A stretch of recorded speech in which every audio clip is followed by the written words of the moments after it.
তা আল্লাহ স্বার্থপর। হয়তো আর কালকে আর কোন সালে করবেন তার ঠিক নেই, জয় দেখো আল্লাহ স্বার্থপর বলে। আর ওরা যে এত দিনে রাত্রি ঘুমোয় কি করে আমি চিন্তা করি মাঝে মাঝে। বিশাল 1.5 গ্রাম বিদ্যে আর 1.5 কুইন্টাল স্বার্থপর কার বলে? তাড়াতাড়ি স্বার্থপর যে নিজের স্বার্থ দেখে, যে নিজের স্বার্থ দেখে স্বার্থপর। এখানে বক্তা হয়েছে আমিও স্বার্থপর, আপনি শ্রোতা হয়েছেন আপনিও মোস্ট ওয়ান্টেড স্বার্থপর। আমি স্বার্থপর কোন জায়গায়? চিৎকার চেঁচামেচি করে যদি একটা লোক নামাজি হয়, চিৎকার চেঁচামেচি করে যদি একটা লোক কোরআন শেখে, চিৎকার চেঁচামেচি করে যদি একটা যুবক তেরঙ্গা শেখার গুটকা খাওয়া যদি ছাড়ে, তাহলে ওরা যতদিন এই ভালো কাজ করবে ততদিন ওদের সওয়াব জ্যান্ত থেকেও পাবো আর কবরে গেলেও। তাহলে আমি স্বার্থপর না? আপনিও তো স্বার্থপর। অশুনতে এসেছেন যে যাই যদি আমার কোনো ত্রুটি বিচ্যুতি ধরা পড়ে কোরআন হাদিসের ব্যাখ্যায়, তাহলে আমি ভালো ভালো ভালো। তো আপনার ধরা পড়লো একটা জিনিস যে আপনি সেইটা করবেন না কখনো। আপনি যদি সেইটা থেকে বেঁচে যান তাহলে আপনি গুনাহ থেকে বাঁচবেন, তাহলে আপনিও তো স্বার্থপর। আর আল্লাহ তো আমাদের স্বার্থপর করিয়ে দিয়েছে। রব্বুল আলামিন আল্লাহ কোরআনের ভিতরে বলেছেন ওয়ালা তাযিরু ওয়াজিরাতুন বিজরা উখরা ওয়া মা কুননা মুআযযিবিনা হাত্তা নাবআসা রাসূলা। হে পৃথিবীর মনুষ্য জাতি, তোমরা ভালো করো আর মন্দ করো, ন্যায় করো আর অন্যায় করো, সওয়াব কিংবা গুনাহ যেটাই তোমরা আমল করো না কেন, আমি আল্লাহ তোমাদের জন্য বলছি ওয়ালা তাযিরু ওয়াজিরাতুন বিজরা উখরা। যার গুনাহ তাকি বয়ে বেড়াতে হবে, যার সওয়াব তাকি পুরস্কৃত করা হবে। একজনের ঘোড়া আর একজনের ঘাড়ে চাপানো হবে না, আবার আর একজনের সওয়াব আর একজনকে দিয়ে জান্নাতে পাঠানো হবে না। এটাও তো স্বার্থপরের কথা। স্বার্থপর হওয়াটা কি খারাপ? কথা বলেন না? পৃথিবীর স্বার্থপর কেটা নাম একটু বলেন দিন যে এই লোকটা স্বার্থপর না। আর আমি বলছি যে 16 আনাই প্রকৃত অর্থে স্বার্থপর, সেই প্রকৃত অর্থে ভালোই বলো। লোকটা না বিরাট ভালো। কেন? তা বলছে সে লোকের খুব উপকার করে, এর অসুবিধা দেখে ওর অসুবিধা দেখে, আমি নামাজ পড়ে তো বলতেছে পরের উপকার করতে করতে নামাজ পড়ার টাইম পায় না। তার মানে লোকের লুঙ্গি পরে করে তো নিজে ন্যাংটা হয়ে যায়। আচ্ছা ও কি স্বার্থপর? ওর তো আগে স্বার্থ দেখা উচিত যে ওর উপকার করে যতটা সওয়াব হবে, আমি উপকার করতে গিয়ে যদি নামাজ কাজা করি আমার বিপদ তার চাইতে অনেক বেশি। ওর উপকার করব যোহরের নামাজে ফরজটা আদায় করে তবে লোকের উপকার করব। যারা নামাজ বাদ দিয়ে লোকের উপকার করে ওরা স্বার্থপর হতে পারে। স্বার্থপর যদি হতো তাহলে উপকার পরে করতো, আগে নামাজটা করতো। আল্লাহ বলেছেন ফাযকুরুনি আযকুরকুম। তোমরা যদি আমার জিকির করো, আমার স্মরণে রাখো, তাহলে আমি আল্লাহ মহাবিপদে তোমাদের কথা আমার স্মরণ থাকবে। স্বার্থপর না? এখন মাথা যাচ্ছে না, হয়তো মনে হচ্ছে আল্লাহ আমার স্বার্থপর হবে। আচ্ছা এইটা দেখে দেখি কিরকম হয়। আশহাদু আল্লা ইলাহা ইল্লাল্লাহ ওয়াহদাহু লা শারীকা লাহু ওয়া আশহাদু আন্না মুহাম্মাদান আবদুহু ওয়া রাসূলুহু। আমি সাক্ষ্য দিচ্ছি আল্লাহ ছাড়া কোনো মাবুদ নেই। আমি আরো সাক্ষ্য দিচ্ছি হযরত মুহাম্মদ সাল্লাল্লাহু আলাইহি ওয়াসাল্লাম আল্লাহ পাকের বান্দা এবং রাসূল। বান্দা কোন ভাষা? বান্দা বাংলা ভাষা। আর ভাই বলেছে, শাহরুল ভাই বলেছে বাংলাটা বান্দাটা বাংলা ভাষা। ঠিক হয়। আর কেউ বলে বান্দা শব্দটা কোন ভাষা? তো ওইটা না জানা থাকলে লোক এখন বসতে চান না, চুপ করে বলে বান্দা শব্দটা কোন ভাষা? হ্যাঁ আরবি বলেছে, হয়নি। 3-4টে বলে যান, বেরিয়ে যাবে ফার্সি ভাষা। ঠোঁট নেড়ে তো ধরে ফেলে মাস্টার লোক তো। বাংলা বান্দা শব্দ হলো পার্সি ভাষা। আরবিতে বলা হয় আবদুন আইন বে দাল আব, যেটাকে আরবিতে বলি আবদ, পার্সি ভাষায় বলি বান্দা, ওইটারে বাংলায় কি বলা হয়?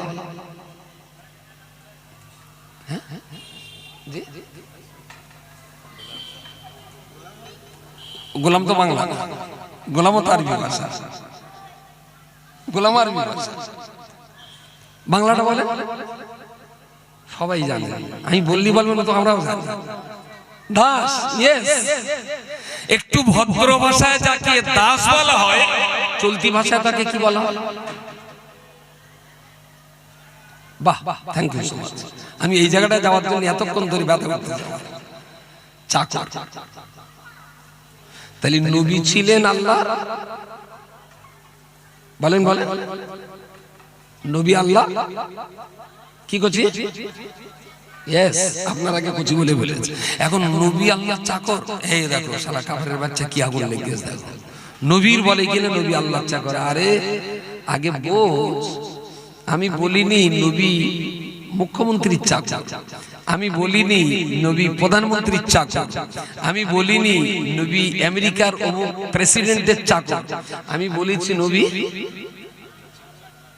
আরে আল্লাহ চাকর হওয়ার জন্যই তো ধর্মসভা, আল্লাহ চাকর হওয়ার জন্যই তো দান করা, আল্লাহর চাকর হওয়ার জন্যই তো মানুষের সেবা করা, আল্লাহর ভালো চাকর হওয়ার জন্যই তো 5 ওয়াক্ত নামাজ পড়া। বলেন বলেন। তাহলে চাকরটা যদি আল্লাহর হওয়া যায়, তাহলে তার আর কোনো কিছু অভাব আছে বলে মনে হয়? যদি আল্লাহ আপনাকে একবার চাকর বলে মেনে নেয়, এটাই তো ঘটনা। পৃথিবীতে যিনি যত বেশি পরিমাণ আল্লাহর দাসত্বগিরি করতে পারবেন, যিনি যত বেশি পরিমাণ আল্লাহর হুকুমের গোলামি করতে পারবেন, যিনি যত বেশি পরিমাণ আল্লাহর বড় চাকর হতে পারবেন, তিনি তত বেশি পরিমাণ সম্মানের জায়গা দখল করতে পারবেন। সুবহানাল্লাহ, সুবহানাল্লাহ। আরে খোদ রাসূলুল্লাহ বলেছেন তো যে আমি আল্লাহর দাস, আমি আল্লাহর বান্দা, আমি আল্লাহর চাকর। তার নবী তো আর চদে বলবেন না, উনি আরবিতে বলেছেন আমি আব্দ, আমি আল্লাহর গোলাম। পারস্য দেশের লোকেরা বলে বান্দা, বাংলার মানুষেরা বলবে দাস বা চাকর। আনকা কথা কানে পড়লি না, ভক্তি ভালো, অতিরিক্ত ভক্তি ভালো, অতিরিক্ত ভক্তি ভালো। প্রিয় রাসূল সাল্লাল্লাহু আলাইহি ওয়াসাল্লাম তিনি বলেছেন নামাজ পড়তে এত পরিমাণ দাঁড়িয়ে থেকে অধিক পরিমাণ নামাজ পড়তেন, তো পায়ের এই পিছনের এই অংশের গোশতটা ফেটে যে কখনো কখনো রস হতো। তা আম্মাজি আয়েশা সিদ্দিকা রাদিয়াল্লাহু আনহা বলছেন, ইয়া রাসূলুল্লাহ, আপনার তো কোনো গুনাহ নেই, আপনি তো নিষ্পাপ, এত দাঁড়িয়ে দাঁড়িয়ে নামাজ পড়েন, পাড়া ফেটে রস বলছে, আপনি কি দরকার?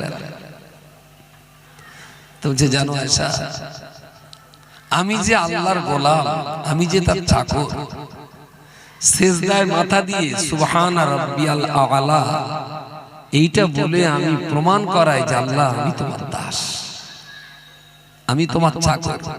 যখন সিজদায় মাথা দিয়ে পড়ি সুবহান রাব্বিয়াল আ'লা, তখনই আমার মনুষ্যত্বের, আমার রিসালাতের, আমার নবুয়তের সবচেয়ে মজা পাই যে আমি আল্লাহকে চাকর বলবার সুযোগ পাচ্ছি, আমি আল্লাহর দাস হতে পেরেছি। কি দিয়ে প্রমাণ করাবো যে আল্লাহ আমি তোমার দরবারের গোলাম? তাই দেহের ভিতরে সবচেয়ে মূল্যবান মাথাটা মাটিতে রেখে আল্লাহকে বলছি, আল্লাহর প্রশংসা করছি, আল্লাহ তাসবিহ তাহলিল করছি। আমার বাপ আমার নাম রেখেছে আব্দুল মাতিন। আব্দুল মানে দাস, আব্দুল মানে চাকর। কার চাকর? আল্লাহর চাকর। আচ্ছা, রাসূলুল্লাহ আল্লাহর কথা রাসূল যত মেনে চলেছেন, আমি কি ততটা পাচ্ছি? বোধহয় হাজার হাজার কোটি ভাগের 1 ভাগও আমার পক্ষে মানা সম্ভব নয়। তো আমরা চেষ্টা করছি নবী যে পথ ধরে আল্লাহর প্রিয় পাত্র হয়েছেন, আল্লাহর ভালো চাকর হয়েছেন, সেই পথ ধরে নবী সাহাবীগণ তাবিঈনগণ তাবা তাবিঈন আইম্মায়ে মুজতাহিদিন উলামায়ে মুতাকাদ্দিমিন মুতাআখিরিন মুহাদ্দিসিন মুফাসসিরিন সালিকিন মুবাল্লিগিন দাদা হুজুর কেবলা রুহুল আমিন সাহেব দরগাপুরি সাহেব পানিগোবরা হাফেজ সাহেব এনারা যিনি যত বেশি পরিমাণ আল্লাহর চাকরগিরি করতে পেরেছেন তিনি তত আল্লাহর কাছে প্রিয় পাত্র হতে পেরেছেন সুবহানাল্লাহ। আর আমি বলছি কপাল খুলে যাবে যদি আপনিও চাকর হতে পারেন। আল্লাহ চাকর হতে পারলে, হ্যাঁ আমি যদি বলতাম অমুক লোক না মুখ্যমন্ত্রীর চাকর, মা ঝাটার বাড়ি মুখ্যমন্ত্রীর চাকর, তাতে ওতে কোনো আলাদা পাওয়া না, আলাদা মর্যাদা কিচ্ছু নেই। চাকর হবি তো ভাই মহান স্রষ্টার চাকর হ, যার অক্সিজেনে তুই কথা বলার সুযোগ পাস। চাকর হবি তো সেই মহাজনের চাকর হ, যার দেওয়ার রুজি তুমি আর আমি দুবেলা খেয়ে পান করে বেঁচে আছি। চাকর হবি তো সেই মহান স্রষ্টার চাকর হ, যার ইশারাতে জিন্দা আছি আর যার ইশারাতেই মরব। মজা তো মহাজনের চাকর হয়ে, পৃথিবীর মানুষের চাকর হয়ে কোনো মজা আছে নাকি? মানুষ কি দেশে আমাদের পেয়েছি তো মহাজনের মালিক আল্লাহর কাছ থেকেই তো পেয়েছি। যদি বলেন বাপ মা, যদি বলেন বাপ মা, আরে বাপ মাকে সম্মান করি, বাপকে শ্রদ্ধা করি, পিতা মাতাকে সেবা করি, যত্ন করি 100 বার, তবে আল্লাহ বলেছেন তাই কথা পাওয়া যায় না। মাকে সম্মান করি মায়ের রিসামন্দি চললে নয়, মাকে সেবা করি মায়ের কাছে সুনাম পাওয়ার জন্য নয়, মায়ের আদর যত্ন করি মালিক আল্লাহর কাছে ভালো হওয়ার জন্য। বলেন কোরআনে যদি না থাকতো ওয়ালা তাকুল্লাহুমা উফিন ওয়ালা তানহারহুমা আকুল্লাহুমা কাওলান কারীমা ওয়াকসিদ ফি মাশইকা ওয়াগদুদ মিন সাওতিক ওয়ালা তুসরির খাদনাকা লিন-নাস ওয়ালা তামশি ফিল আরদি মারহা। এই যে কথাগুলো কোরআনে আছে, পিতা সেবা করার কথা, মায়ের সেবা করার কথা, আল্লাহ বলেছেন তাই মায়ের সেবা করি, আল্লাহ বলেছেন তাই বাবার যত্ন করি। তাহলে আসলে পিতামাতার সন্তুষ্টিটাই আমার পাওনা নয়, পিতামাতার সন্তুষ্টি হলে আল্লাহ সন্তুষ্ট হবে। বাবা মায়ের সেবার পিছনে যদি আল্লাহর সন্তুষ্টি না থাকতো কসম খোদার বাবা মার সেবা করার কোনো দরকার ছিল না। বাপ মা আদর যত্ন করেছে ঠিকই করেছে, কিন্তু যদি আল্লাহর রূহটা বের করে মার কোলে দিতেন কতক্ষণ ডাকতো মা কোলে? বলেন বলেন। ধরুন আমি যখন জন্ম নিয়েছি তো ডেলিভারি, জন্ম নিয়েছি মানে ডেলিভারি হয়েছি মরা, মা খালি সময় কোলে কোলে কাঁদবে। আপনারা এলেন কই চাচিমা বাচ্চারা দেন কবর দিয়ে দেই, তা মা আমার খুব কাঁদবে, খুব কাঁদবে, আমার বেটা মরা বেটা হয়েছে খুব কাঁদবে। তা আপনার তখন বললেন থাক চাচি কবর দিতে যদি বড্ড কষ্ট হয় তা আপনার কোলে থাক, আমরা বাড়ি যাচ্ছি। আমার মামার বিকেলে লোক আপনাদের ডাকাবে যে শিগগির লোকটার ডাকের পার করুক, কতক্ষণ কোলে না থাকবে? কি বলেন বলেন? বাড়ি থেকে যখন মরা বাপের মরা লাশ আমরা বার করি সবাই খুব কাঁদে, বিশাল। একবার বলবেন যে খোকা বাপের কবর দিতে যখন এত কষ্ট হচ্ছে তা তোমরা ঘরের ভিতরে তোমার আব্বা থাক। গ্রামের লোক চলে আসেন 1 ঘন্টার ভেতরে যদি উঠিয়ে এসে আবার পায় না ধরো তবে কি ধরবে না? মায়া মমতায় একটু কাঁদে, কিন্তু ঘর দখল করে যদি বাপ একদিন থাকে না কেউ মেনে নেবে না, সবাই বলে পার পার। আরে পৃথিবীতে যে মায়ের মতন দরদিনী মায়াবিনী আর কেউ হয় না, সেই মাও কিন্তু একটা টাইমে কোলে রেখে রেখে রেখে রেখে হাত পা ব্যথা হলে তুলে দেবে যে কবর দে দাও। আমি ওই একটা ভিডিও দেখেছিলাম, সন্তান আর মাতৃত্বের দরদ বোঝাবার জন্য একটা কাঁচের ঘর, বেশ একটা কাঁচের ঘর, ওর উপরে ছিদ্র আছে অক্সিজেন যাওয়ার জন্য, আর নিচে একটা পাইপ দেওয়া আছে পানি ঢোকাবার জন্য। উপরের ডালা খুলে ওর ভেতরে দুটো বাঁদর দিয়েছে, একটা মা আর একটা ছা, একদম পুচকে বেনা একটা বাচ্চা আর ওর মা। দুটোরে ওই কাঁচের ভেতরে দে, এবার নিচের পাইপ দিয়ে পানি দিস। এখন পানি 4 আঙুল 6 আঙুল 8 আঙুল 10 আঙুল পানি বাড়ছে। এখন এই পানিতে দুটো ঝটপট করছে। এখন বাচ্চা যখন আর পা দে নাক বাঁচাতে পারছে না, তখন বাচ্চারা তিনিং করে ওর মার ঘাড়ে উঠেছে। এখন ওর মাও দাঁড়িয়ে রয়েছে। এখন পানি উঠতে উঠতে যখন মার আবার এ পর্যন্ত উঠে গেছে, তখন ওর মা আবার করলো কি, 2 পা কাঁচের গায়ে দে বাঁদরটা মাথার উঁচু করে। এখন বাচ্চাটা আবার পিছিয়ে রয়েছে, ওর নাকে পানি যায়। তো মা বাঁদরটা করলো কি, এক হাত কাঁচের গায়ে দে, আর এক হাতে বাচ্চাটা ধরে মাথার মধ্যে, মাথার মধ্যে পানি আস্তে আস্তে আস্তে বাড়ছে। যেই বাড়তে বাড়তে এবারে মার নাকের ভেতরে পানি যাচ্ছে, মার নাকের ভেতরে পানি যাচ্ছে। মা দেখলো আর কোনো লাইন নেই, তখন বাচ্চাটা ধরে নিজের পাত তলায় দিয়ে মা তখন নাক উঁচু করেছে। কি মনে হয় এটা? মা যে আপনাকে বিশাল ভালোবাসে, একদম ভালোবাসে, কেউ এটাকে অস্বীকার করবে না। কিন্তু জীবনের চূড়ান্ত জায়গায় দাঁড়িয়ে মাও কিন্তু একটা টাইমে যদি মনে করে সন্তান মেরে আমি বাঁচতে পারবো, মা সেটাই করবে। পৃথিবীর মা ছাড় এই বাঁদরেরটা দেখিয়ে বিজ্ঞানীরা এটা আবিষ্কার করলো যে পৃথিবীতে সবাই কিন্তু যে যার জায়গায় দাঁড়িয়ে নিজেকে বাঁচার চেষ্টা আগে করে, অস্বীকার করার কায়দা নেই।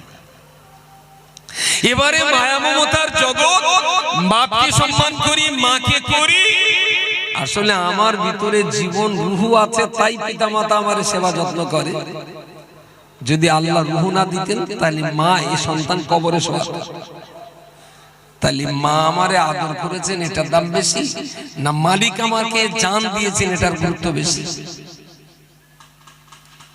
তাহলে বাবা মাকে যে যত্ন করি তার চাইতে লক্ষ কোটি গুণ বেশি আদর আর যত্নের আর মহব্বতের হলেন আমাদের মালিক, আমাদের আল্লাহ, তাই না? কখনো কখনো কোরআনে এটা এসেছে যে পিতামাতার কথা, ওয়া ইন জাহাদাকা আলা আন তুশরিকা বি মা লাইসা লাকা বিহি ইলম ফালা তুতিউহুমা ওয়া সাহিবহুমা ফিদ দুনিয়া মা'রুফা। ক্ষেত্র বিশেষ বাপ মার কথা মান্য করতে হয়, কিন্তু একটা ক্ষেত্র বলবেন যে আল্লাহর কথা মান্য করতে হয়। হ্যাঁ, ক্ষেত্র বিশেষ পিতামাতা, ওয়া ইন জাহাদাকা আলা আন তুশরিকা বি, সন্তান যদি কখনো সন্তানকে যদি কখনো মা বলে যে আল্লাহর সঙ্গে আমিও বলছি আল্লাহ দুটো, তুমিও বলো আল্লাহ, তখন সন্তান মার কথা নিতে পারে না। কারণ মাকে সম্মান করতে যে যদি আল্লাহ রেগে যান, আল্লাহ যদি রেগে যান, তাহলে আমার বাঁচার আর কোনো রাস্তা থাকবে না। আর আল্লাহকে সন্তুষ্ট করতে যে যদি মা রেগে যায়, তো আল্লাহ যদি আমার হয়, মা আমার শত্রু হয়ে কিছু। তো এই জায়গাটায় পিতামাতাকে অমান্য করতে হয়। যদি বাবা মা কখনো আপনাকে শিরক করতে বাধ্য করায়, তখন আপনাকে ভাবতে হবে আমি মার বাপ ছাড়তে পারি, কিন্তু আমি আল্লাহকে ছাড়তে পারি না। এটি ঈমানের দাবি, অবশ্যই এটি ঈমানের দাবি। প্রিয় শ্রোতা মণ্ডলী, যে কথা বলতে বলতে এত দূর পর্যন্ত চলে এলাম। আমি আপনাকে বলেছিলাম আল্লাহ পাকের শুকরিয়া, আল্লাহ আমাদের মানুষ করে পাঠিয়েছে। আল্লাহর দরবারে শুকরিয়া, আল্লাহ আমাদের ঈমানের কলমা নসিব করেছে। যেহেতু আমি মানুষ, তাই আমার কাছ থেকে মানবতার ব্যবহার পাওয়া পৃথিবীর প্রত্যেকটা মানুষ আশা করতে পারে। যেহেতু আমি ঈমানদার মুসলিম, তাই পৃথিবীর মানুষেরা আমার কাছ থেকে শান্তির আশা করতে পারে, ভালোবাসা তারা আশা করতেই পারে। ও বান্দা, মনে রাখুন, এই শান্তি পৃথিবীতে প্রতিষ্ঠা করতে গেলে, এই মানবতা পৃথিবীতে প্রতিষ্ঠা করতে গেলে মুভমেন্ট আর আন্দোলন নিজের ঘর থেকেই তো হওয়া উচিত।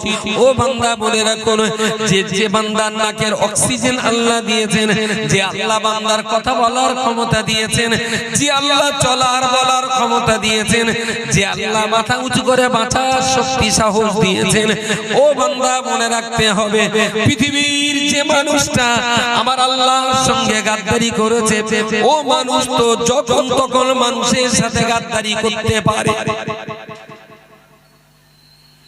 যার অন্তরে আল্লাহর ভয় নেই সে কি মানুষের ভয় করবে বলে মনে হয়? হ্যাঁ, আল্লাহ দুটো দিক আছে। আল্লাহ বলেছেন তোরা ভালোভাবে চললি জান্নাত আর বদমাইশি করলি জাহান্নাম। তো পৃথিবীতেও জান্নাত জাহান্নাম আছে। ভালো কাজ করলি মানুষ পুরস্কার দেয়, খারাপ কাজ করলি চচ্চাপটাও দেয়। আচ্ছা, ভালো কাজ করার বিনিময়ে আল্লাহ বলেছেন জান্নাত দেব। পৃথিবীর মানুষের কাছে কতটা পরিমাণ ভালো কাজ করলি মানুষ আপনার জান্নাত দেবে? হ্যাঁ, কোন মানুষ কারো জান্নাত দেওয়ার? আর যদি জান্নাত দেওয়ার ক্ষমতা থাকতো সে লোকের দেবে কেন? নিজে লেবে আগে। তাহলে আল্লাহর পুরস্কারের মতো পুরস্কার পৃথিবীর কেউ দিতে পারে না। আবার আল্লাহ তিরস্কার আর শাস্তির মতো শাস্তি গোটা দুনিয়ার কেউ দেওয়ার ক্ষমতা রাখে না। তো আমরা আল্লাহকে দুই দিক দিয়ে বিশ্বাস রাখি। একদিক দিয়ে বিশ্বাস রাখবো যে তিনি আমাদেরকে জান্নাতে পুরস্কৃত করবেন আর তিনি আমাদেরকে জাহান্নাম থেকে বাঁচাবেন। ভুল ভ্রান্তি করে ফেলি আবার তওবাতিল্লাহ পড়ি, আল্লাহ এই কাজ আর কখনো করবো না, আল্লাহ নিশ্চয়ই বাঁচাবেন।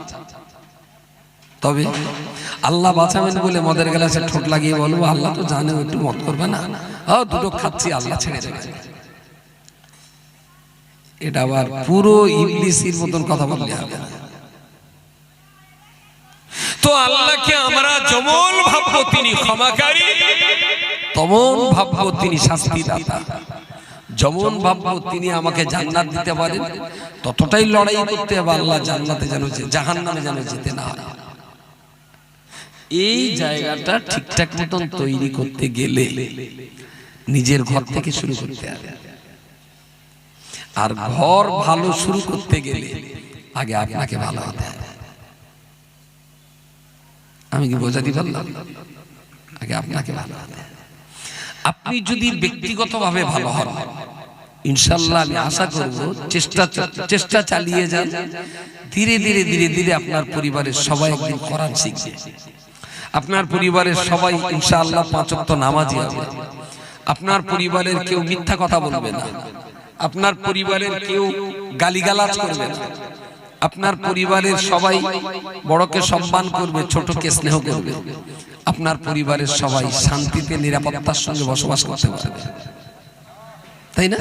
যেহেতু তাদের ভিতরে ইমানদারি আছে, তাদের ভিতরে মনুষ্যত্ব আছে, কেউ কারো পয়সাও নেবে না আর কেউ কাউকে ঠকাবে না। আমাদের কি হচ্ছে, বউটা বেলা 10টার দিকে স্বামী গেছে বা মার্কেটে, পকেটে হাত দিয়ে 100 টাকা বের করেছে। ছেলে দেখে বলে দাম্বু আম্মু আব্বু বাড়ি আসুক, তারা বলে দেবো তুমি টাকা লেছে। তো মা আবার তাড়াতাড়ি কোলের ভেতরে চুমু খেয়ে দাম্বু 100 টাকা নিয়েছিস তো, তোমার 50 টাকা না আমার 50 টাকা, যেন আব্বুর সঙ্গে বলবা না। ভালো গরিবের সংসার, 100 টাকা ছিল তো আর ভুল হওয়ার কায়দা নেই। বিকেলবেলা বাজারে যায় আমার জামা গায়ে পকেটে হাতে দেখে শুনে ন্যাকড়া ভেনা, সে কড়কড় করে না। খোকার মা পকেটে টাকা ছিল, তোমার টাকা লিখতে যাবো কেন? আমার ভান্ডারের টাকাতে আমি খেয়ে উঠতে পারি না, তোমার টাকা লিখতে যাবো খিচুড়ি বলি দিয়ে। তোর টাকা গেল কোথায়? এই করছে এই পকেটে টাকা লিখে আমি তো লেই না, রাঙ্গা বাড়ির কেউ লেই না। তালাক পাটি তোর মা যেরকম বলেছ তার চাইতে চড়ক দেয়। আচ্ছা, খোদ যদি আপনার বাড়ির আপনার রক্তের তৈরি ছেলেটা যদি এরকম হয় আর আপনার স্ত্রী যদি এরকম হয়, তাহলে এই সংসার কি কোনোদিন শান্তির হবে বলে মনে হয়? শান্তি? আমি ছোট বয়সে যখন এই পুকুরে গোসল গোসল করতাম, অনেক বুড়ো লোকের কোমরে চাবি দিই। আচ্ছা কোমরে চাবি কেন? তাহলে খোকা ওই ঘরের ড্রয়ারে টাকা পয়সা আছে, তা তুমি চাচির কাছে, তাহলে খোকা তোমার চাচির ঠিক বিশ্বাস করা যায় না। 5টা 6টা ছেলে ফিরে বয়স প্রায় 60-এর কোথায়, এখনো চাচির বিশ্বাস করেন, কিন্তু কোচিং হচ্ছে বলে চাচি চাবি রেখে বিশ্বাস হয় না, কিন্তু আবার কোম্পানির ফ্যাক্টরিতে বেশ কলা গাছের তেড়ো পড়তেছে মাঝে মাঝে। আচ্ছা, এটা কি মনুষ্যত্বের প্রেম না কেতলিকে কুকুরের প্রেম? শুধু দেহের জ্বলন ঠান্ডা করার জন্য সাউদি কোম্পানি থেকে বরফের চাংটা এনে রাখা হয়েছে। কেউ কারো বিশ্বাস করে না। আশ্চর্য ব্যাপার, মুসলমানের সংসার তখন এইরকম হয় যে স্বামী স্ত্রীকে বিশ্বাস করতে পারছে না, স্ত্রী স্বামীকে বিশ্বাস করতে পারছে না। তাহলে সে সংসারে বাচ্চা হবে কি করে? বাচ্চা তো হওয়ার কথা মোটেই না, কিন্তু বাচ্চা হয়ে যাচ্ছে ঠিক কোনো বাকি। প্রিয় শ্রোতা মণ্ডলী, মনে রাখুন, আমি আপনাকে ইসলামের কথা বলছি, আমি আপনাকে মানবতার কথা বলছি। আল্লাহ আপনাকে মানুষ করে পাঠিয়ে দিয়েছেন, আপনার কাছ থেকে মনুষ্যত্বের ব্যবহার প্রকাশ পাওয়াতে হবে। আল্লাহ আপনাকে ইসলামের কলমার সুযোগ দিয়েছেন, আপনার কাছ থেকে জগতের মানুষ শান্তির আশা করতে পারে। ফার্স্ট অফ অল আপনাকে ভালো ভদ্র মানুষ তৈরি হতে হবে, আপনাকে জেনে বুঝে ভালো মুসলিম তৈরি হতে হবে। আপনি যখন ভালো মানুষ তৈরি হবেন, আপনি যখন ভালো মুসলমান তৈরি হবেন, আমি আশা করতে পারি আপনার নীতি আদর্শ তিলে তিলে আপনার সংসারের উপরে আপনি আবার প্রভাব ফেলুন, আপনি একটু প্রভাবিত করতে হবে। কারণ আপনাকে মনে রাখতে হবে, আপনি নামাজি, আপনি রোজাদার, আপনি সত্যবাদী, আপনি হালাল কর, আপনি জমি সীমানা হরণ করেননি, আপনি সুদের টাকা কখনো খান নাই, নিশ্চিতভাবে আপনি ভালো জীবন যাপন করছেন। কিন্তু আপনার ছেলেটা বেনামাজি তৈরি হয়েছে, আপনার ছেলেটা কোরআন পড়ে না, আপনার ছেলেটা বিভিন্ন রকমের নেশাবান করে। কসম খোদার করে বলছি, আপনার নামাজ, রোজা, হজ, যাকাত বেকার হয়ে যাবে যদি কিনা আপনি আপনার ছেলেটাকে ঠিক জায়গায় রাখতে না পারেন। আপনার নামাজ কিন্তু আপনাকে জান্নাতের চৌকাটা দেখাতে পারবে না। বললেই বলবেন, হুজুর তাহলে নূহ নবী কি ধরা পড়বে? পার্টি কিরকম সায়ানা পার্টি বলে মধ্যে কি এক চান্সে নূহ নবীর প্লাবনে কেটে গেছে। কত হাইব্রিড বুদ্ধি রাখে, 5G স্পিরিটে ধরে ফেলেছে। নূহ নবীর ছেলে কেরাম তো কলমা পড়েনি, তার জন্য কি নূহ নবী ধরা পড়বে? আমি বলছি না। তবে নূহ নবী যে পরিমাণ চেষ্টা করেছিলেন, তুমি ভাই কতটা চেষ্টা করেছো? নবী নূহ তার সন্তানকে দ্বীনের কলমা পড়াবার জন্য কত চেষ্টা করেছিলেন। আপনি কি আপনার কচিকে দ্বীন বোঝাবার জন্য তার 1 লক্ষ ভাগের 1 ভাগ চেষ্টা করেছেন? আপনি নূহ নবীকে দেখাচ্ছেন। নূহ নবী ছাড় পাবেন, সন্তান কলমা পড়িনি এর জন্য আল্লাহ নূহ নবীকে পাকড়াও করবেন না। কেন করবেন না? নবী নূহ আলাইহিস সালাম হাসরের মাঠে ঠিক যেভাবে কিতাবে বর্ণনা এসেছে সেইভাবেই বলছি। নূহ আলাইহিস সালাম হাসরের মাঠে বিভিন্ন মানুষজন যে যার টেনশনে সবাই ব্যস্ত, আতঙ্কগ্রস্ত। এরপরে কার ডাক হয়, বিচারে জান্নাত হবে না জাহান্নামে, জীবনের জাহান্নামে যেতে হবে, এক বিরাট আতঙ্ক নিয়ে মানুষ হাউতাশ করবে। আর সবাই সেদিন নিজের চিন্তা করবে, আমার ভাই কি হবে, আমার ভাই কি হবে। ছেলে মেয়ে বিবি বাচ্চা বউ জি কেউ কারোর ভাবনা ভাববে, সবাই কিন্তু সেদিন নিজের ভাবনাটাই ভাববে। তো নূহ নবী তখন ওই সবসময়টা ফাঁকা জায়গা দেখবে, যেখানে লোকজন কম বা যেখানে লোক নেই, সেরকম একটা জায়গা, ভিড়ের ভিতরে উনি যাবেন। আল্লাহ নূহ নবীকে জিজ্ঞেস করবেন, কি ব্যাপার বলো তো, তুমি যেন জনগণকে এড়িয়ে একটু আলাদা আলাদা থাকার চেষ্টা করছো। নূহ নবী বলবেন, হ্যাঁ। তো যে কারণ বলছে, এই হাসরের মাঠের জনগণ জানো আমাকে নূহ বলে চিনতে না পারে। ওদের কাছাকাছি থাকলে মুখ পানে থেকে যদি চিনে ফেলে আমার খুব লজ্জা লাগবে, আমি খুব অপমান বোধ করবো। সেই জন্য মানুষেরা যাতে আমাকে চিনতে না পারে, তাই আমি একটু আলাদা আলাদা থাকার চেষ্টা করছি। আল্লাহ জিজ্ঞেস করবেন, কেন বলো দিন, তোমার এই একা একা থাকার মানসিকতাটা তৈরি হলো কি করে? তো নূহ নবী বলবেন, আল্লাহ আপনার কোন নবী 100 বছরে, তার উম্মত 1 লাখ 2 লাখ। কোন নবীর বয়স 60-65, তার উম্মত 10-20 লাখ। কোন নবীর বয়স 55-60, তার উম্মতের সংখ্যা 20-50 হাজার। আর আমি 900 বছর বয়স পেয়েছি, 900 বছর, 9.5 বছর বয়সে। আল্লাহ আমার উম্মত মাত্র 40টা, মাত্র 40টা। আমি কোন লজ্জায় মুখ দেখাবো আজকে মানুষের সামনে? আল্লাহ বলবেন নূহ, আচ্ছা তুমি মানুষের কাছে দিনের দাওয়াত দিয়েছিলে, মানুষ কলমা পড়েনি, এইটা ঠিক? নাকি তুমি মানুষের কাছে দিনের দাওয়াত দাওনি, তাই মানুষ কলমা পড়েনি? কোনটা ঠিক? তাহলে আল্লাহ প্রথমটা ঠিক, আমি খুব চেষ্টা করেছি, মানুষ পড়েনি। বলছে অলসতা, গাফিলতি, এত রাত্রে। আচ্ছা ঠিক আছে, আজকে না যে কলমাটা কালকে যেয়ে পড়াবো, এরকম ডিলে করে দাও। আল্লাহ পাকের নবী নূহ আলাইহিস সালাম ওই রকম সময় বললেন, রব্বুল আলামিন আল্লাহ, আমি আমার সাধ্যমতো রাতে দিনে সকালে সন্ধ্যায় ঘরে বাইরে স্বদেশে বিদেশে যখন যেখানে আমি সুযোগ পেয়েছি আমি দিনের কলমা প্রচার করা কখনো বন্ধ করিনি, কোনো দিনের জন্য অলসতা করিনি। আল্লাহ বৃষ্টিতে ভিজে আমি দিনের দাওয়াত পৌঁছে দিয়েছি, রৌদ্রে পুড়ে আমি দিনের দাওয়াত পৌঁছে দিয়েছি। মানুষ আমি আমার অর্থবিত্ত সব শেষ করেছি দিনের দাওয়াতের পিছনে। রব্বুল আলামিন আল্লাহ, আমি নূহ মুখ দিয়ে যেটাই বলি না কেন, আপনি তো আলিমুন বিযাতিস সুদূর, আমার মুখটা আপনি যেমন চেনেন আর জানেন, আমার অন্তর তো আপনি খুব ভালো জানেন। আল্লাহ, আমার অন্তরের সঙ্গে আমি মুখে যা বলছি মোটেই আমি মিথ্যা বলিনি। আল্লাহ, আপনি আমার যত কষ্ট, যত মেহনত আর পরিশ্রমের ক্ষমতা দিয়েছেন, আমি সতত চেষ্টা করেছি, আমার গোটা জীবন কোরবানি দিয়ে মানুষের কাছে দিনের কলমা আমি নিয়ে দাঁড়িয়েছিলাম। আল্লাহ, আমার চেষ্টার ত্রুটি হয়নি, আর আপনি তো জানেন আমার চেষ্টার ত্রুটি হলে আপনি বলেন আমি কোন জায়গায় ত্রুটি করেছি।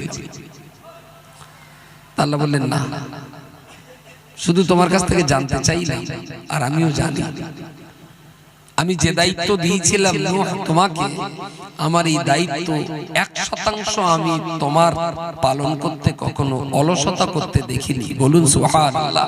আমি আল্লাহ সব জানি যে তুমি পূর্ণ মাত্রায় দায়িত্ব আর কর্তব্যের পালনকারী ছিলে, কিন্তু পাবলিক তো কলমা পড়ি, এতে তোমার দোষ কি? এতে তোমার দোষ কি? তাহলে আল্লাহ আমার দোষ কিছু না, কে তারপরও লোকে বলবে 900 বছরে কি কামাই করেছে। এটা সাধারণ কথা, 900 বছরে কি কামাই করলো, তা আমি তাদের সামনে মুখ দেখাবো কি করে? আমি যে কতটা চেষ্টা করেছি আল্লাহ ওটা তো আপনি জানেন, তারা কি জানে? আপনি আমার অন্তরের খবর রাখেন, সব দেখেন, সব শোনেন, পাবলিক তো সব জানবে না। হয়তো আমার দেখলে ওরা ঠাট্টা করে এই সেই নূহ, ও 9.5 বছরে মাত্র 40টা লোক মুসলমান করে। আল্লাহর লজ্জা লাগবে বলে আমি মানসিক ভিতরে যাচ্ছি। আল্লাহ পাক রব্বুল আলামিন নবী নূহ আলাইহিস সালামকে লক্ষ্য করে বলবেন, ও নবী নূহ আলাইহিস সালাম, আমি আল্লাহ তোমার জন্য বলছি, যে নবী 60 বছরের 7 লক্ষ উম্মত, যে নবী 63 বছরের কোটি কোটি উম্মত, আবার যে নবীর 60-70 বছরে 10-20 লক্ষ উম্মত, আর 950 বছরে তোমার মাত্র 40টি উম্মত। ও নবী নূহ আলাইহিস সালাম, শোনো শোনো, আমি আল্লাহ তো কাউকে কলমা পড়াতে হবে, কলমা পড়িয়ে মুসলমান বানাতে হবে, এই দায়িত্ব তো আমি দেইনি। আমি কলমা প্রচারের দায়িত্ব দিয়েছিলাম, মুসলমানের সংখ্যা গুণার দায়িত্ব তোমার নয়। মাইয়াহদিহিল্লাহু ফালা মুদিল্লা লাহু, আমি আল্লাহ যারে হেদায়েত করি কেউ তারে গোমরাহ করতে পারে না। ওয়া মাইয়ুদলিলহু ফালা হাদিয়া লা, আর আমি আল্লাহ যারে অন্ধকারে রেখে দেই কেউ তারে আলোর পথ দেখাতে পারে না। ও নবী নূহ, কত লোক কলমা পড়েছে, আমার কাছে তো এটা দর্তব্যের বিষয় নয়। আমার হুকুম, আমার কথা কে কত বেশি পরিমাণ কাজে লাগিয়েছে, এটাই তো আমি আল্লাহ আমার বিচারের মূল বিষয়। সুবহানাল্লাহ, সবাই মিলে বলেন সুবহানাল্লাহ। আচ্ছা এইটা বলেন, একটা ছেলে দুটো, ধরুন হাফেজ সাহেব আর আমি অঙ্কে 4 ক্লাস 4 পরীক্ষায় অঙ্কে হাফেজ সাহেব 8 ঘন্টা পড়েছে আর আমি 1 ঘন্টা পড়েছি। কালকে পরীক্ষা, এ বেচারা ওইভাবে পড়িয়ে যাচ্ছে, আর আমি মাত্র 1 ঘন্টা পড়েছি। কালকে পরীক্ষায় গিয়ে দেখি 10টা উত্তর দিয়েছে, 10টা অঙ্ক দিয়েছে, আমি 10টার ভিতরে 10টাই করতে পেরেছি, 10 100 নম্বর। হাফেজ সাহেব 10টার ভিতরে শুধু একটার উত্তর দিয়েছে 10 নম্বর, তাই না? আচ্ছা, এই বেচারা পড়েছে 8 ঘন্টা, আমি পড়েছি 1 ঘন্টা। আমি অঙ্ক করছি 10টা 100 নম্বর, ইনি অঙ্ক পেরেছেন 1টা 10 নম্বর। ক্লাসে উপরে উঠবে কে? হাফেজ সাহেব না কথা বলে আমি, কারণ নম্বর বেশি। মরার পরে খোদার বিচারে জান্নাতে আগে যাবে কেডা? হাফেজ সাহেব। কেন না? আমি টাইম দিয়েছি 1 ঘন্টা, আর এ টাইম দিয়েছে 8 ঘন্টা। পৃথিবীর বিচার আর মহাজনের বিচারের পার্থক্য এটা। কার অঙ্ক কত ঠিক আর কত ভুল তার চেয়ে অনেক গুরুত্বপূর্ণ কে কত বেশি চেষ্টা করতে পেরেছে। দুনিয়ার মানুষ নম্বর দেয় ঠিক আর ভুল দেখে, আর আল্লাহ নম্বর দেবেন বান্দার চেষ্টার মেহনতের উপর।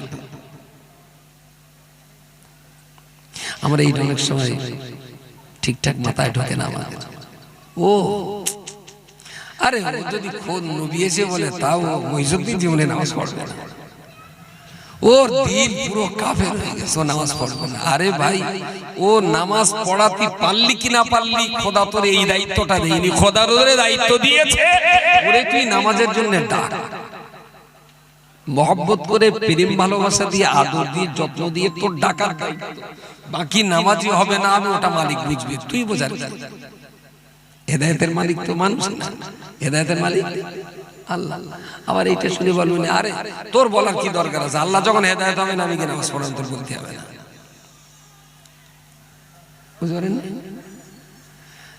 আমার তো উত্তর আছে। আমি দেখ, আল্লাহ আমার তোর ডাকার দায়িত্ব দিয়েছে, আমি যতদিন বাঁচবো ততদিন তোর ডাকবো।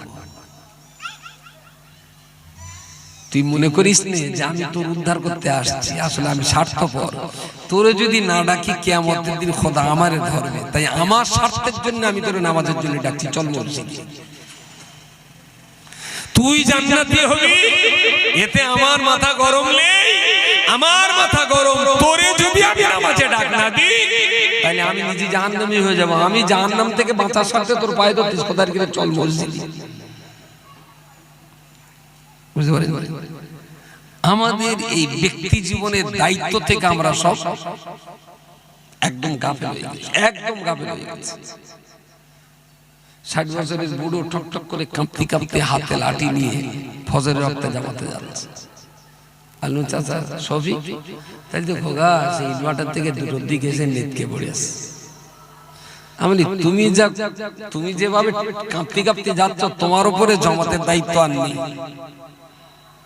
মাযুর ব্যক্তির উপরে নামাজের জামাতের দায়িত্ব নেই। দায়িত্ব যার সে তো ঘরে, তা শফিকে ডেকে দাও, তুমি বাড়ি পড়ো, ওরে বলো মসজিদে এসে পড়তে।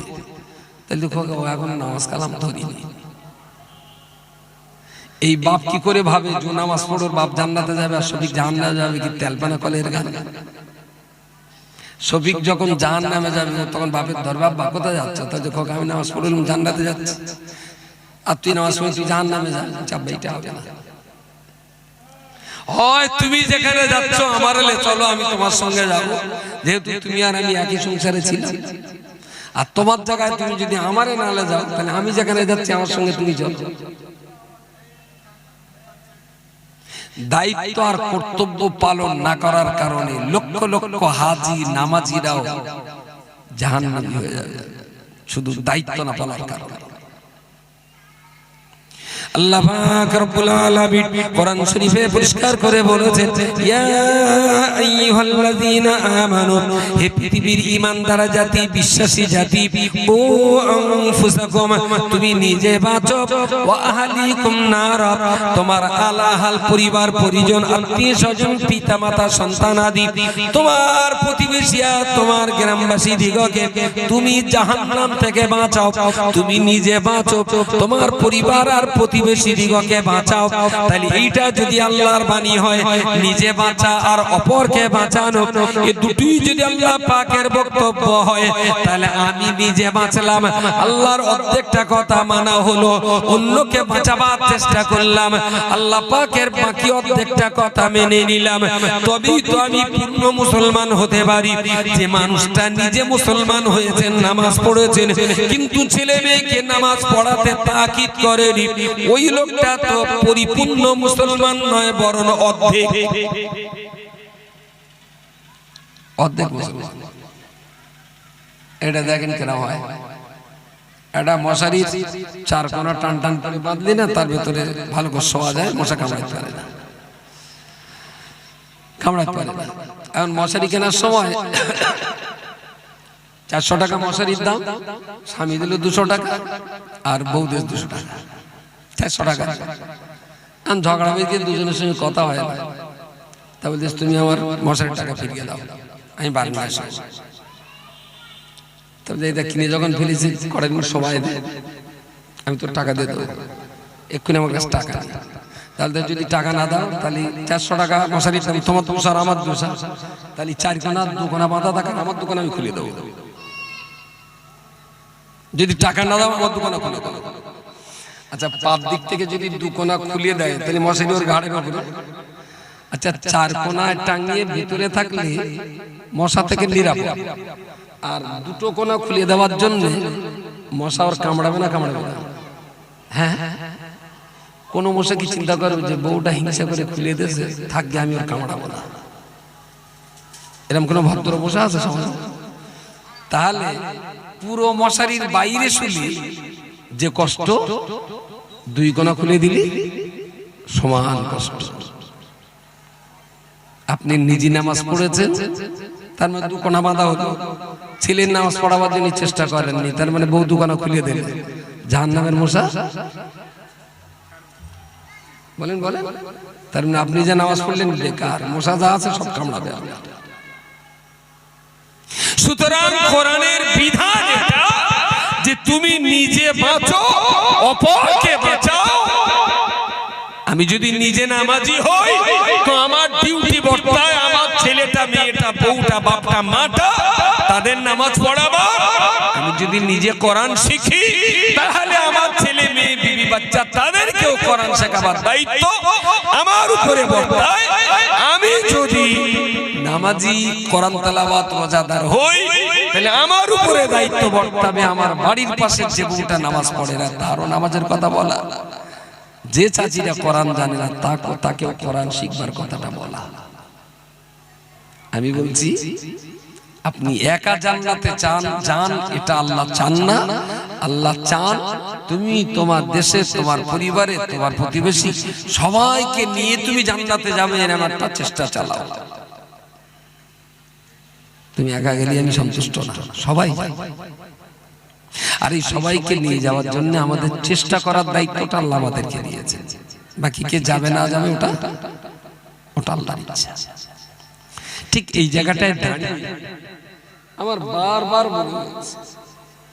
আমার কথা পঞ্চায়েতের লোক শুনবে না, এমএলএ শুনবে না, এমপি শুনবে না, কিন্তু আমার ছেলেটা কেন আমার কথা শুনবে না? এটা একটু বলবেন।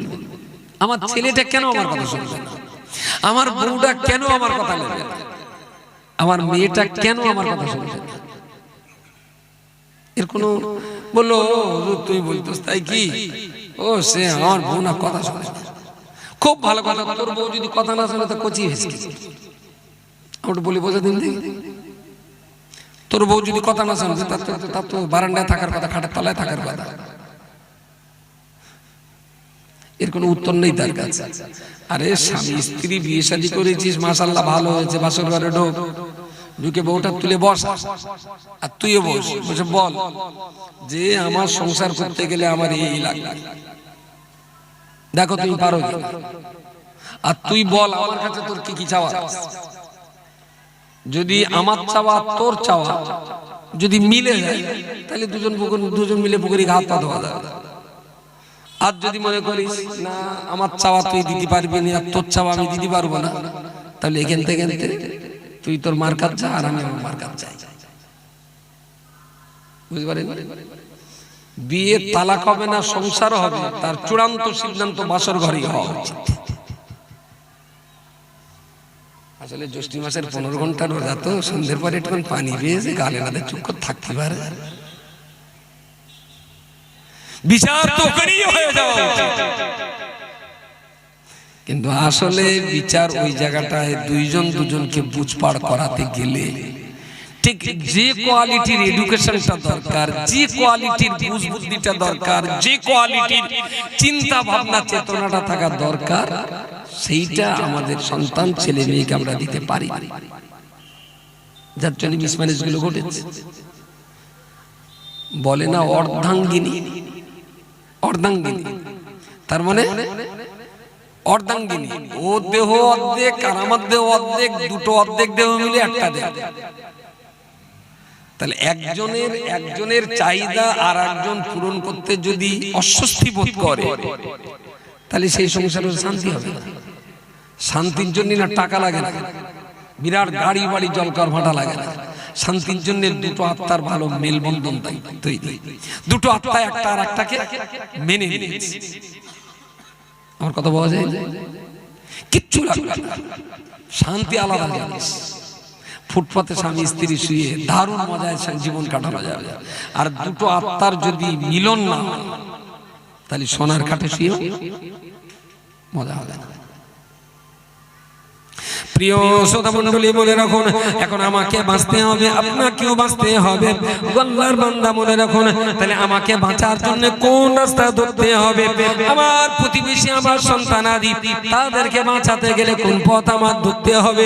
নিশ্চয়ই আপনি আমি বুদ্ধিমান, আমি চালাক চতুর। রোলগোল বলে সোনার দামে কখনো রোলগোল কিনে আনিনি, সোনার দামে কখনো রোলগোল কিনে আনিনি। আমি তো বুঝতে পেরেছি ইলিশ মাছ কখনো তেলাপিয়া মাছের দরে দোকানদার বেচিনি, আর আমিও কোনোদিন ইলিশ মাছের দাম দিয়ে তেলাপিয়া মাছ কিনে আনিনি। একমত এ বুদ্ধি যখন আমার ভিতরে রয়েছে, তাহলে নিশ্চিত করে আমি এটাও জানি কোনটা জান্নাত আর কোনটা জাহান্নাম। এ বুঝপাড়ের ক্ষমতা আপনার ভিতরে সুনিশ্চিত ভাবে রয়েছে। আপনি যখন আল্লাহকে মেনে নিয়েছেন, নবীকে যখন রাসূল বলে মেনে নিয়েছেন, ইসলাম যখন ধর্ম বলে গ্রহণ করে নিয়েছেন, তাহলে এই দিন আর এই ধর্ম যত বেশি আপনি পালন করবেন, ততই বেশি আপনি শান্তিতে কাল কাটাতে পারবেন। আর ইসলাম থেকে যত বেশি দূরে সরে যাবেন, তত অধিক পরিমাণ অশান্তির আগুনে জ্বলবে। ইসলাম মানে, তাহলে আপনার ভেতরে ঘরে যদি ইসলাম থাকে, তাহলে অশান্তি থাকবে না। এটা তো অঙ্কের হিসাব। ইসলাম মানে যদি শান্তি হয়, তাহলে আপনার ভিতরে অশান্তি আছে, মানে আপনার ভিতরে ইসলাম নেই। আর ইসলাম মানে যদি অশান্তি হয়, তাহলে বুঝতে হবে আপনার ঘরে ইসলাম রয়েছে, তাই দুবেলা ঝগড়া হচ্ছে। ইসলাম মানে যদি শান্তি হয়, তাহলে মুসলমানের ঘরে অশান্তি থাকার কথা না। আর যদি ইসলাম মানে অশান্তি হয়, তাহলে মুসলমানরা এখন পাকা মুসলমান, কারণ দুবেলা ঝগড়া বাঁধাচ্ছে।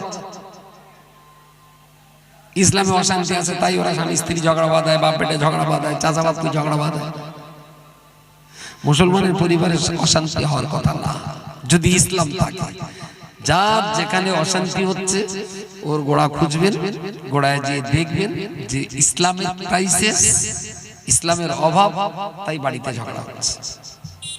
আজকের এই বাচ্চারা, হাফেজ সাহেব তো শেষে আপনি পড়েছেন কোরআন, বাহ, হাফেজ সাহেবের কোরআন তেলাওয়াত আমি শুনেছি, খুব দারুণ সন্তুষ্ট আমি, সুন্দর কোরআন তেলাওয়াত হয়েছে। যদি পশ্চিমবাংলার মানুষ হাফেজ সাহেবকে দায়িত্ব দেয়, যে খোকা আমরা সবাই মিলে তোমার দায়িত্ব দিলাম, যারা ওয়াজ করতে আসবে তুমি ভালো করে দেখবা, শুনবা, যদি কোরআন তেলাওয়াত ভুল হয়, তাহলে ওয়াজ করতে দেবা না, লাভিয়ে দেবো, আমরা তোমার দলে আছি।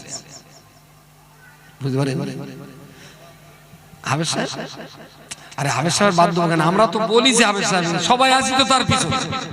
তো হাফেজ সাহেব যদি আমরা সবাই মিলে হাফেজ সাহেবের দায়িত্ব দিলাম, আর হাফেজ সাহেব যদি ভুল কোরআন পড়লে লাভিয়ে দেয় না, তাহলে ধর্মসভার স্টেজ থেকে 99.99% বক্তা out of market, out of market. কোরআনটাও শুদ্ধ করে পড়তে পারছে না, কিন্তু 2 ঘন্টার রেট আছে 45,000। টাকাটা কে দিচ্ছেন? আপনি দিচ্ছেন।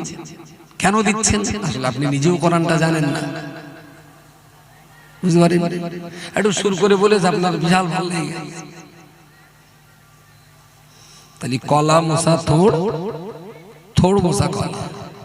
শ্রোতা বক্তাদের হেদায়েতের পথ দেখাবে কি, আর হেদায়েত শ্রোতাই বা বক্তার কাছ থেকে হেদায়েতে নেবে বা কি? আসলে মূল পাওয়ার যে জায়গাটায় কোরআনুল কারীম, সেইটাই যদি ঠিক না থাকে। 5 ওয়াক্ত নামাজ পড়ি, কেন পড়ি? কোরআনে আছে তাই। পিতামাতার সেবা কেন করি? কোরআনে আছে তাই। মদ খাই না, কেন খাই না?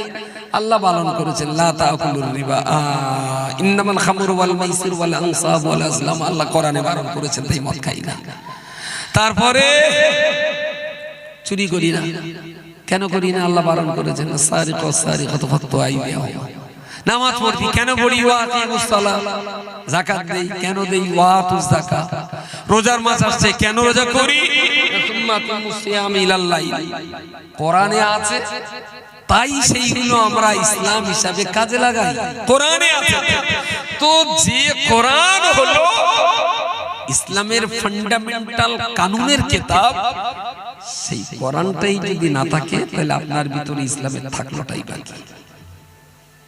আমি আবার বলছি আপনাদের, এতটা মানুষ এই সুন্দর সাজানো গোছানো এই মজলিস, যারা কোরআন এখনো শেখেননি, আপনার কাছে আমার প্রথম দাবি, আপনি কোরআনটা সুন্দর করে পড়ুন। হাবেজ সাহেবের মতন অত সুন্দর হবে না, ও বেকার ফাউ গেজকে তো লাভ নেই, অত সুন্দর হতে হবে। হাবেজ সাহেবের মাখরাজ যা আছে, টানটন যেটা আছে, আপনি তো চেষ্টা করুন প্রতিদিন 30 মিনিট, ব্যাস। আপনার এই আন্তরিকতা, আপনার এই চেষ্টাটাই আল্লাহ জাহান্নাম থেকে বাঁচার জন্য যথেষ্ট হবে। বলুন সুবহানাল্লাহ। চায়ের দোকানে, মোড়ের মাথায়, এখানে সেখানে ঝগড়ায় ঝামেলায় ঝঞ্ঝাটে প্রচুর টাইম দিয়েছে। আমি যেটা কোরআনের জন্য টাইম মাত্র 30 মিনিট। আর আমি দায়িত্ব নিয়ে বলছি যে কোরআনের পড়া এমন একটা পড়া যে কেউ কোরআন পড়ার জন্য চেষ্টা করছে, ওখানে যদি আল্লাহর রহমত না হয় তাহলে কাবা শরীফেও আল্লাহর রহমত হবে না। এটা আমি রক্ত দিয়ে লিখে দিতে পারি।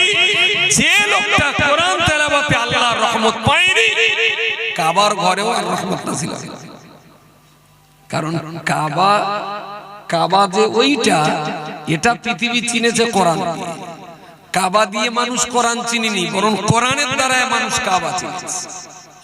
ইন্না আউওয়ালা বাইতিন উদিয়া লিন-নাসি লাল্লাযী বিবাক্কাতা মুবারাকান ওয়া হুদাল লিল আলামিন ফীহি আয়াতুন বায়্যিনাতুন মাকাম ইব্রাহিম। সুতরাং কাবার চেয়ে কোরআন, কাবা হলো আল্লাহর সৃষ্টি আর কোরআন হলো আল্লাহর কালাম। কথা বলা যায়, কোরআন হলো আল্লাহর কালাম। তো আল্লাহ যা কিছু সৃষ্টি করেছেন সব সৃষ্টি ধ্বংস হবে, কাবা শরীফ একদিন ধ্বংস হবে। শালে কিছু বলবে, শালে আবার কাল কিছু বলবে টলবে নাকি? হুক্কাওয়া বলবে না? আচ্ছা, যদি কাবা ধ্বংস হবে এই কথা বললে যদি শালে হুক্কাওয়া করে, তাহলে নূহ নবীর জমানায় প্লাবনে যে কাবাটা ধ্বংস হলো, ধ্বংস হয়নি কাবা? মাঝখানের ওই কয়েক দশক, কয়েক হাজার বছর কাবা ছিল না। ওই মাঝখানে যত নবী এসেছিলেন সেসব নবীরা কাবা দেখতে পারেন। আরে কাবা তো আল্লাহ সৃষ্টি করা একটা কিছু। যে পাথর দিয়ে কাবা দেয়াল গাঁথা, ওটা তো খোদার সৃষ্টি করা পাথর। কিন্তু আল কোরআন কালামুল্লাহ, কোরআন আল্লাহ সৃষ্টি করা নয়, কোরআন আল্লাহর কালাম। কুল্লু মান আলাইহা ফানি ওয়া ইয়াবকা ওয়াজহু রাব্বিকা যিল জালালি ওয়াল ইকরাম। সুবহানাল্লাহ বলেন, একটু জোরে বলেন সুবহানাল্লাহ। আল্লাহ যা কিছু সৃষ্টি করেছেন সমস্ত সৃষ্টি ধ্বংস হবে, শুধুমাত্র আল্লাহ পাকের জাত সত্তা ধ্বংস হবে না। আর আল্লাহর জাত সত্তা যা, কোরআনুল কারীম হলো সেই সত্তার কথা, কোরআন ধ্বংস হবে না। জোরে বলুন সুবহানাল্লাহ। তো কোরআন তেলাওয়াতে যদি আল্লাহর দয়া না হয়, কাবা শরীফের সাথে আল্লাহর দয়া হবে না। কোরআন নিয়ে বসুন, খুব সরল সহজ একটা সুন্দর কিতাব। হাফেজ সাহেব তো পড়েছে, না একটা ঢোল, না একটা বাঁশি, না একটা হারমোনি, না একটা কাশি, কোনো বাজনা ছিল, শুধু মুখই পড়েছে। পৃথিবীতে কত বড় বড় নায়ক আর গায়ক আছে, খালি মুখে একটু পড়তে বলেন দিন, ওর চাইতে ভালো লাগে কি দেখি? আমার কথা পাওয়া যায়, শুধু খালি মুখে কোরআন পড়েছে। খালি মুখে মোহাম্মদ রফিক, আশা ভোসলে গান করতেন, দেখি কটা লোক শোনে, ঘোড়ার ডিম শোনে। ও তো সব বাজনা টাজনা দিয়ে এদিক সেদিক করে সুন্দর করে, মানুষের যাতে শ্রুতি মধুর হয়। কোরআন সুন্দর হওয়ার জন্য কোনো বাজনা বাসির কিচ্ছু লাগে না। কোরআন সুন্দর হওয়ার জন্য আল্লাহ সৃষ্টি করে একটা বান্দার কণ্ঠ যথেষ্ট। সুতরাং কোরআনের মুজিজা এখনো মরে যায়নি, আজও কোরআনের মুজিজা জিন্দা আছে। সেই দিকটাই লক্ষ্য রেখে কোরআন ইহকালের জন্য, কোরআন পরকালের জন্য না। মরে গেলেন ৭০,০০০ বার কোরআন খতম করা হলো আপনার জন্য ঘোড়ার ডিম। আপনি জ্যান্ত অবস্থায় ৭টা পৃষ্ঠা পড়লে আপনার যা লাভ হবে, আপনার মরণের পরে ৭০,০০০ কোরআন খতম দিয়ে তার ৭০ লক্ষ কোটি গুণের ১ ভাগ হবে। সুতরাং নিজে শিখুন, পরিবারকে শেখান, বাচ্চাদের নামাজে তালিম দিন, সত্য কথা বলতে শেখান, আদব শেখান, শিষ্টাচার শেখান, ভদ্রতা শেখান।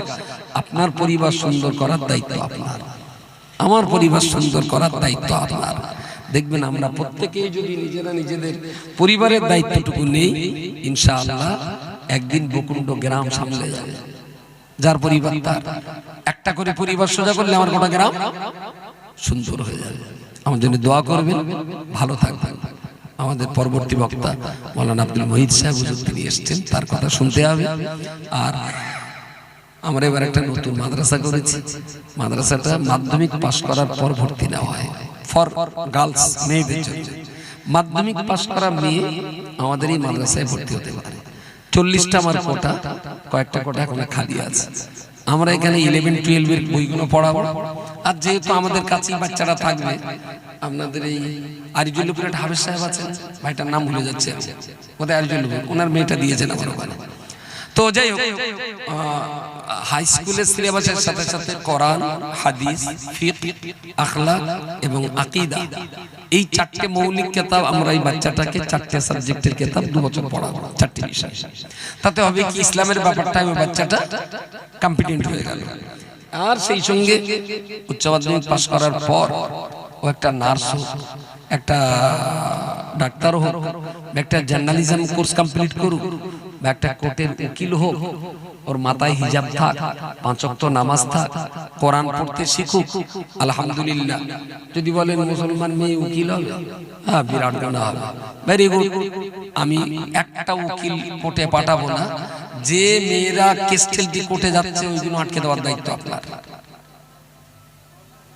আমার কথা পাওয়া যায়, স্বামী স্ত্রীর মামলায়, দেওর ভাবিতে মামলায়, তারপরে ভয়াকার ময়াকার মামলায় মেয়ে লোক, মুসলমান মেয়ে লোক কোর্টে যায় তো না যায় না?